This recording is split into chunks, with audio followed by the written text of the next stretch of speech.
आज दिया ऑफिस से आते समय अपने लिए कुछ कपड़े ले आई थी, जिसको देख उसकी सासू माँ चिढ़ गई थी। उनको अच्छा नहीं लगता दिया का यूं शॉपिंग करना। लो फिर एक नई साड़ी, लगता है पूरी तनख्वाह कपड़ों पर ही खर्च करती हो। अलमारियां ठूस ठूस कर भरी हुई है, लेकिन मन नहीं भरता है। वैसे कितनी तनख्वाह मिलती है तुम्हें बहू?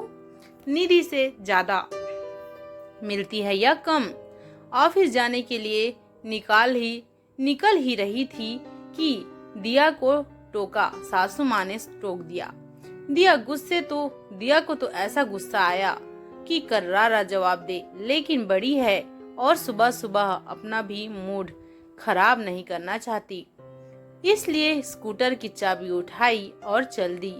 दिया देखा देखा, घमंड तो इतना है कि जवाब तक नहीं देती। उधर मेरी बेटी है, सादगी और विवेकशीलता का दूसरा नाम। इतने बड़े पद पर है, लेकिन गिनती की साड़ियां रखती हैं। बड़बड़ाती हुई लहसुन छीलने लगी सासू माँ, और बेटा भी नहाने चला गया। उनकी बात को अनसुना कर यह लता देवी हैं, जो अपने बेटे करण और बहू दिया के साथ रहती हैं।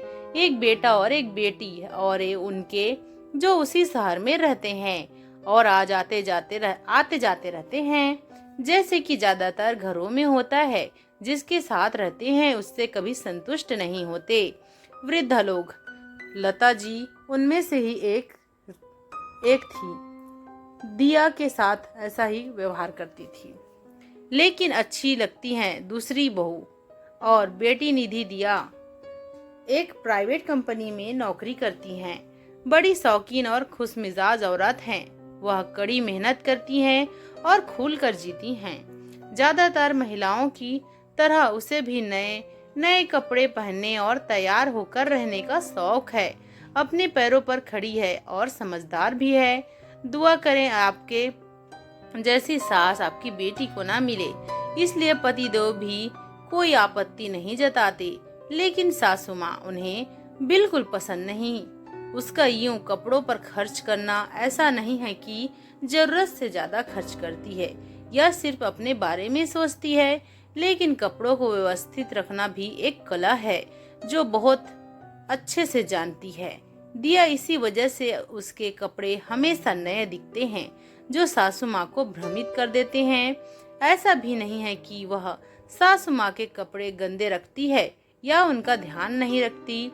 वह सबका ध्यान रखती है, लेकिन जिसे संतुष्ट होना ही नहीं उसका क्या, इसलिए बार बार सुनाते रहती हैं और तुलना करती रहती हैं। खासकर अपनी बेटी निधि से बहुत तुलना करती हैं, जो अक्सर नाराजगी का कारण बनता है। घर में इस तरह अनजान ही खलनायिका बन जाती है अनजाने में।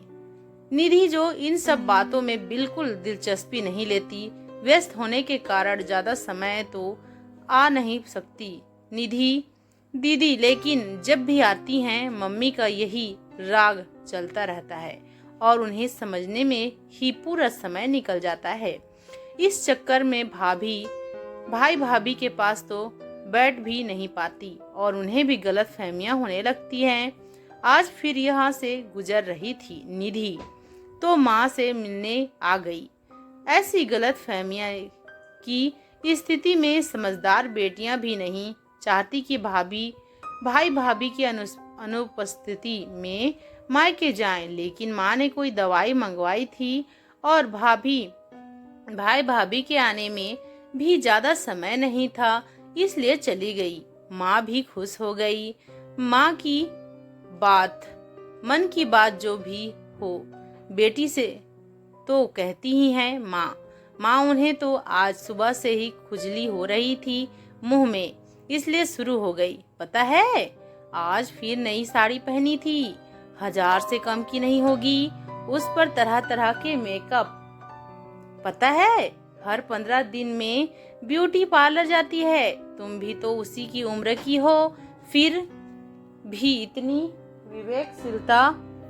विवेकशील हो, लेकिन उसे तो लगता है घर ही नहीं सूझता। ना पैसा बचाना आता है, ना सही जगह लगाना, बस उड़ाना आता है। पता नहीं इतने कम रुपये कमाती होगी। तुम्हें पता है कुछ क्या तनख्वाह मिलती होगी उसे? मेरी तो किसी बात का जवाब ही नहीं देती। नाराजगी से बोलती जा रही थी मम्मी। फिर शुरू हो गई। आप कितनी बार बोला है कि यूं तनख्वाह नहीं पूछते किसी का। इतना कमाती होगी तभी तो इतना खर्च करती होगी। मुझसे और आपसे तो नहीं मांगती। फिर आपका अपना अपना शौक होता है। मम्मी मुझे बचपन से जानती हैं आप। कोई शौक नहीं है मुझे सजने संवरने का, लेकिन उसका मतलब यह नहीं कि सब मेरे जैसे हो।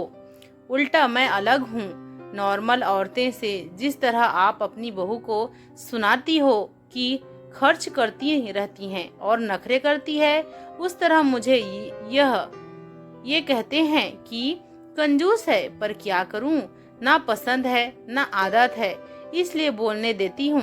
निधि ने जवाब दिया, अरे शौक पूरे करने से कौन मना करता है, लेकिन बचत भी तो कोई चीज है। ऐसे ही चलता रहा तो बुढ़ापे के लिए क्या बचाएगी? पता है उसकी उम्र में मैंने खुद की बचत से 10 तोला सोना खरीदा था और ये कपड़ों में उड़ा रही है। आपने सोना भी अपने शौक के लिए ही खरीदा था माँ ना। जैसी खुशी आपको सोना पहनकर होती थी, वैसी उसे इन सब चीजों से मिलती है। कौन कहता है कि वह बचत नहीं करती? आपने इस उम्र में अपना घर बनवाया था, उसने बना दिया है। वो भी तो यह बात आपको सुना सकती है, लेकिन यह उसकी समझदारी ही है कि आपकी इज्जत करती है। फिर जबरदस्ती क्यों बेइज्जत होना चाहती हैं आप? ये दुनिया देखी है मैंने, कैसे कैसे बेटे और बहुएं होते हैं। आपको अच्छे मिले हैं तो आराम से रहिए ना। आपको भी उनको भी रहने दीजिए। निधि समझा ही रही थी कि अरे दीदी आप कब आई? दरवाजा खोलकर अंदर आ गई दिया। अभी ही आई, आज इस तरफ ही आई थी। तो निधि ने बताया, अच्छा चाय लोगी ना? शाम का खाना यही बना रही हूँ, खाकर जाना। किचन में जाते हुए बोली दिया और समझ चुकी थी मेरी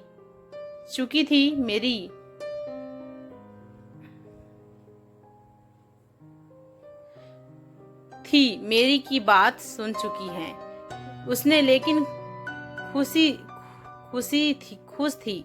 माँ समझ दिया कि गलतफहमी जरूर दूर हो चुकी थी। माँ समझे न समझे, दिया की गलतफहमी जरूर दूर हो चुकी थी अपनी ननन के प्रति। और दिया बहुत खुश भी थी कि उसकी ननन बहुत अच्छी है। वो माँ को भ्रमित नहीं करती, बल्कि माँ को तो वो समझाती है। दिया की ननन की तरफ से जो शिकायत थी वो दूर हो गई थी।